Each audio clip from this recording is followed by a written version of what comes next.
The Ata Manobo no longer want to be called by that name and are further subdivided into three groups, namely Dugbatang, Talaingod, and Tagawanum.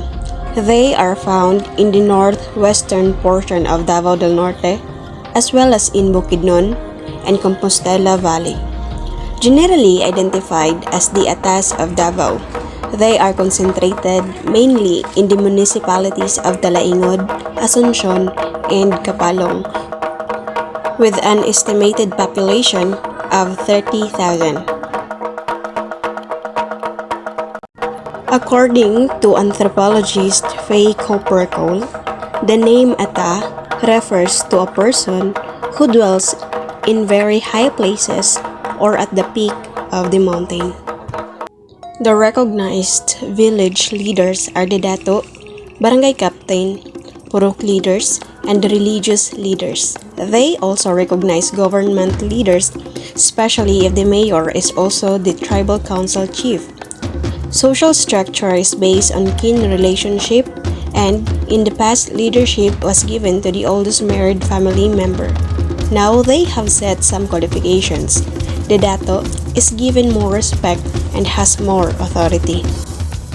From ancient times, Ata people have been engaged in so-called slash and burn farming, a type of traditional shifting cultivation agriculture widely practiced throughout most temperature and tropical regions. Ashes from slash and burn can neutralize acid soil to create fields of agriculture.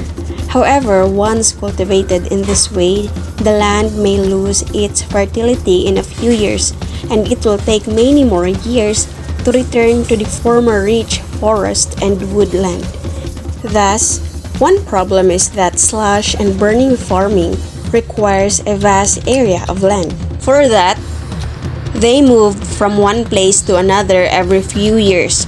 But recently, some Ata families have decided to give up their nomadic life to settle in one place. Most Ata families still earn a living from farming or raising domestic animals. They grow crops like sweet potatoes, cassava, corn, and highland rice.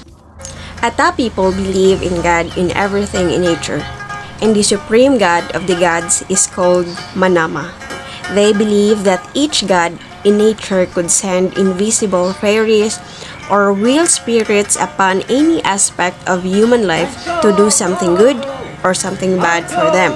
Ata people pray to the spirits too by doing some rituals to please or get rid of the spirits. For example, Ata people have a special ceremony when they build a new house. Atas have a lot of problems to solve these days. First of all, they have to face troubles about land ownership.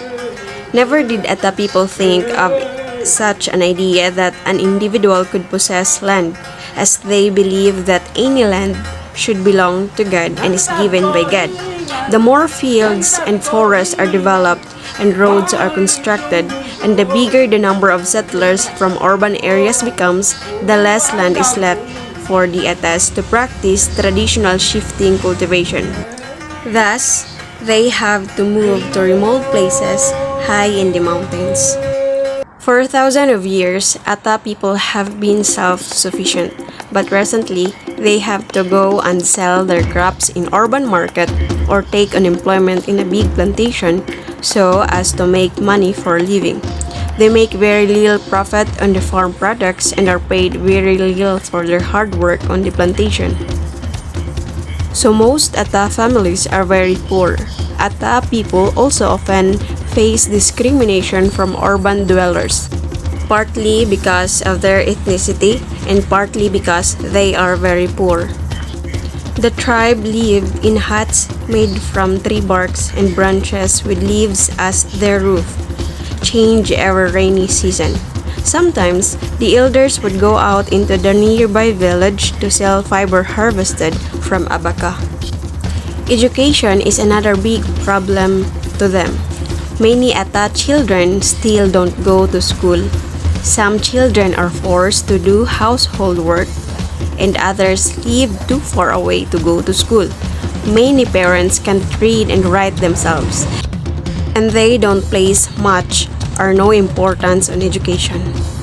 Looking for relationships nowadays are very easy. However, in the Ata Manobo Tribe, no courtship occurs between the men and women. Marriages are arranged. The tribal marriage is called lapau. It is up to both set of parents to discuss the marriage preparations and the dowry or bugay. Neither the man nor woman knows about the arrangements. Both concerned parties have no power or right to back out or even persuade their parents to call off the wedding. The common dowry asked by the bride's parents is a pair of horses. Horses are considered a symbol of status in the community. Just like the Muslims, in Ata Manobo Tribe, a tribesman can have additional wives, but only with the consent of the first wife. Having an additional wife is termed as duway. On the other hand, when the wife becomes a widow, she can remarry in her free will. This is termed as balo-balo, or allowing the widow to remarry. A land bound by traditions and ancient customs, it is very difficult for the people to change their ways like in a contemporary society. It is a familiar setup to observe the male as the head of the family. There is a wide gap between the responsibilities and duties of a male and female.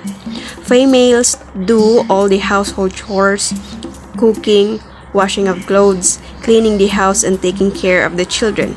The responsibilities of the male as the head of the family is to see that the family has food to eat, a shelter to dwell in, and to supervise the expenses of the family.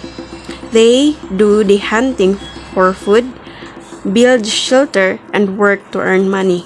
However, there are some instances where the females do all the household chores and still act as the breadwinner.